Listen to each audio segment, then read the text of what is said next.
Welcome to our Thriving Singles Community podcast. We celebrate resilience and growth and transformation through life's challenges, mostly singles. So most of us are divorced or widowed and dealing with a lot of hardship, overcoming all kinds of stuff. And we're kind of all in the same boat, learning together and helping each other. So this is just a bunch of life stories of hope and healing and self-discovery, creating a new life for ourselves. And so Robert Spencer is who will be talking to us today, and he will tell us about how adventure helped him rebuild his life after divorce. There are people on here who have had adventures with you too, and they will get a chance to share what they've learned from you about adventure. But I would love for you to just tell us. So you could tell us some things that you've done. Why do you love adventure? Why did you learn it? What brought you to this point? Any of that. I think what brought me to adventure was a hunger for it that stemmed from my childhood because I I would say that my growing up life was fairly boring. I lived out in the middle of nowhere. Um, and so most of my summer days as a kid were just sitting around the house, and we didn't have cable TV either, so it could be a very boring time. But and then when I left on a mission, that helped fuel some of that adventure as I was a small town boy in South Alabama that was now in the middle of Las Vegas as a missionary. That's quite the transition. Yes. Um, and Southern hospitality is definitely not everywhere in the United States. Yes. But at that point, I got married while I was in college. That marriage made it to 6 years before I felt like that didn't work out and had to move in another direction. I remember taking a look on the inside and personal reflection saying that I need to do some things differently. I might need to make some changes for my own self, like mentally and emotionally, if I want to be truly be a changed and better man. As I started and I would discover like the potential of like some types of adventures that I could do in Utah. Like I discovered the ice castles through seeing a series of photos on Mutual. I'm Hmm. like, where is that? Or seeing some waterfalls that are actually not too far away. And then I would start asking questions like, where is this particular thing at? Where is this other thing at? And I would get those answers here and there. And then discovering that, oh my, the salt flats aren't too far away. And how many movies have been filmed out there? And a combination of like seeing these pictures on places like the Mutual app, on Facebook, on various singles groups, but also Instagram Reels. It has been my main source of finding more adventures Nice. because like a lot of people they'll post those 10-second videos. I'm like, whoa, that is so cool. Where is that at? And I would start doing my research, and I save a lot of videos so I can go back to them and look at them later. And so that's how I discovered Pink Lake over in Tooele County, just Oh, outside of Stansbury Park. Like I've never heard of it. we have a Pink Lake in Utah. Oh my gosh. It's wild, right? Yeah. So why is it Pink Lake? Is it like Great Salt Lake that has the Yeah, salt? it's a very heavily saturated body of salt water. Wow. You know, seeing that delicate arch on at least half of the license plates in Utah, I went out to Moab a couple of times and saw a delicate arch for myself. So there's that. Bonneville Salt Flats, Pink Lake, like I mentioned, the Bingham Mine Overlook before it became permanently closed. That is a very Oh, stellar and I magnificent know view. close. Wow. Yeah, there was like part of the road collapsed or something like that, I think. Um, I hit up Antelope Island. I finally visited the Loveland Aquarium and saw that for myself and how cool that was. Same with the butterfly biosphere, Battle Creek Falls and Pleasant Grove, the Midway Crater. It's like a dome cave thing with a hot spring inside. That That's was really cool. And then another time, I had to make a couple of runs to Missouri and back and discover the Echo Reservoir out in Colville. And that became my go-to spot in summer and spring for whenever I want to get away from everything and relax at a lake. Eventually, I did discover that you can rent a jet ski for a couple of hours for like only what, $200. So that was amazing. And then at one point, I haven't even been divorced for a year, but I realized I haven't really been on a legit bona fide vacation. Like most of my vacations were just going out of state to see extended family. Like I haven't been on a real vacation. So then I started looking at Hawaii, but Hawaii was still pretty strict about COVID. I thought, hey, Florida's pretty COVID friendly. What options do I have there? And so I started researching Miami, and I put together a whole week long deal there where I went on a helicopter ride. I did an airboat tour in like some alligator infested swamp or something like that. I did a jet ski tour. No one else showed up for that tour, so it felt like a private tour where we Yeah. went through the bay and all that, and even went out to the ocean on a jet ski. That was a ton of fun. I even snorkeled at Coastal Reef over in Key West. That was just amazing. And then when I got deployed, people laugh about this when they ask where I deployed to. But I was on the border mission helping out Border Patrol. And my task force, my unit was based out of San Diego. Yes. So I had a lot of beach days on my off days down in San Diego, but this also included some sailboat rides in the bay. I took up surfing lessons while I was there. That was another really cool highlight that I got myself into. That's awesome. And then I discovered that a lot of Top Gun was filmed in San Diego, so I came upon the restaurant at Seaport Village where the scene where Goose is playing Great Balls of Fire was filmed. That piano Yeah. is still there.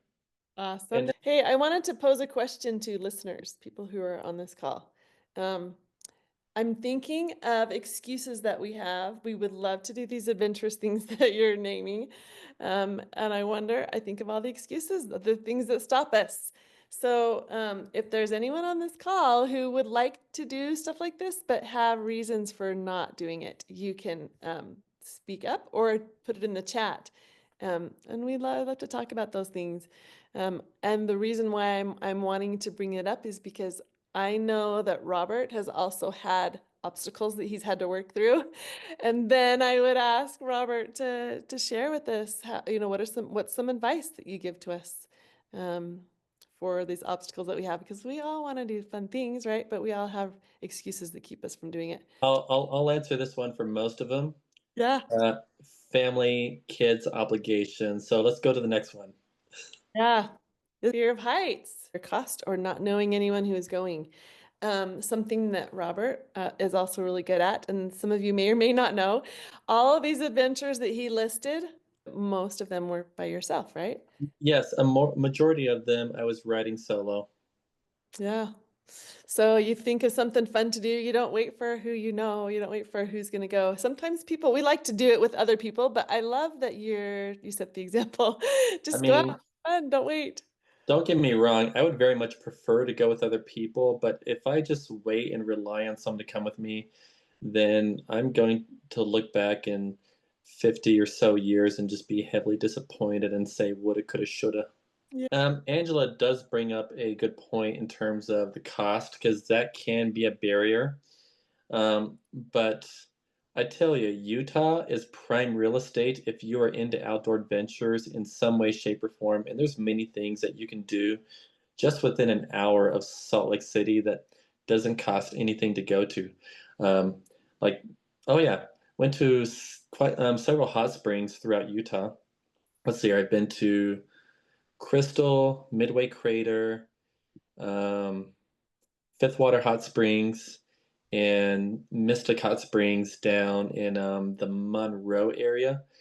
Um, so those are some other cool things. And let's see, two of those you don't have to pay a dime to get to, but Fifth Water Hot Springs, you just got to be willing to hike just like 3 or 4 miles one way to get to the hot springs. If you have anything more to share of your adventures or advice, you can. Otherwise, I'll open up and that will open up a discussion for people to ask questions and Well, here's another plug I want to put in. And adventure is not just trying to climb the highest mountain or explore a hidden gem like a cave or a hot spring or some other thing that tourists cross oceans to come and see. That's not just adventure, but um, and because that's not going to be like everyone's type of jam in that way, shape, or form, but it could be trying to discover like what different types of hobbies that you might enjoy, different running spots that I would really enjoy the scenery where I could get away from the hustle and bustle. Some people have taken up like activities such as ballroom and country dancing, art classes, things of that nature. Like the sky is the limit, and so Mhm. those things in and of themselves can be a form of adventure. And these are the types of things that you want to make a regular part of your life, but you've got to make room in your life for things that can be quite enjoyable, that can just help you unwind and decompress from the pressures of life and the demands that they impose on us. The last thing you want is to look back 50 years and say, I wish I took the opportunity when I had the chance. Yes, that's good advice. And if you're not sure where to start when you want to find some cool things in a place where you travel, one of my go-tos is using Expedia. Mm. Expedia will have a list of all sorts of things that are available that you could Well, do. to give some ways that we can follow you, tell us your social media channels. Oh, you okay? He sent a link, you guys. If you want to copy that link, follow him. If you aren't already, most of the people that are in here might already be following you. So that's like it's good to find out his adventures. And he will, that's where he posts and says, hey guys, I want to go skydiving. He wants to go with me. We need to go, So by the way. Facebook is what I use to say, this is where I'm going in the future. The aftermath, I'm more likely to put on Instagram. Oh, that's a good idea. Yeah, invitations on Facebook. And then look what you missed on Instagram. I love it. I'd say that most of the adventures have happened after my divorce. Yeah, that's right. I remember you saying that, which is great. It's the hardest time of your life when you feel like you could very easily go into a rut and just give up on many things. But making Well, it into an adventure is so much better. I'd say a lot of the highlights in my life were not highlights, but really cool adventures or things that I've really enjoyed and had some wonderful takeaways from it. Would start with genuinely ask myself, can I actually pull this off? And then what are some options that I have on the table? What are some things that I can move around to make this happen? Can I align my budget to do this really awesome thing? That's really good. Okay, so here's an embarrassing question for you, Robert. Oh dear. He's a good guy, and I just want to help him get married because I know he's not desperate, and I know that he's not like he can figure it out on his own. Tell us what you're looking for, Robert. You know what I normally answer on those LDS singles group threads whenever that question gets posed? What do you say? It's a Female. trap. It's a trap. Don't say it. Compatible. Who is someone who's compatible with you and likes adventure? She has to like adventure. She has to be willing to go do fun things. Well, if she dances, that is a major, major, major plus. Oh, nice. Yes, you got to do that too. Or It's perfect. He's fun. He's a good catch. Okay, that's enough embarrassment. So, Robert, thank you for sharing, being willing to share some of your adventures and some of your stories. I really love that we can all connect this way. If you are not following, or if you're not in Thriving Singles Community, that group is for singles ages 35 to 60-ish. And we have a podcast. I'm actually uploading quite a few from the past couple of years that I've been doing this. So it's just for anyone who is learning to thrive regardless of circumstances. And adventuring is part of that. So it's very helpful to have people that are all like-minded and doing the same thing, serving, like Angela's saying, serving and looking for adventures together and being willing to get out there and meet friends, meet people. So thank you for joining, and thank you all for listening. And I hope that you guys all have a wonderful night. thanks. Please share the episodes you like with your friends to help our supportive and thriving singles community grow. If you want to be a guest on our show, join our online community discussions and let's get connected. This is where the adventure begins.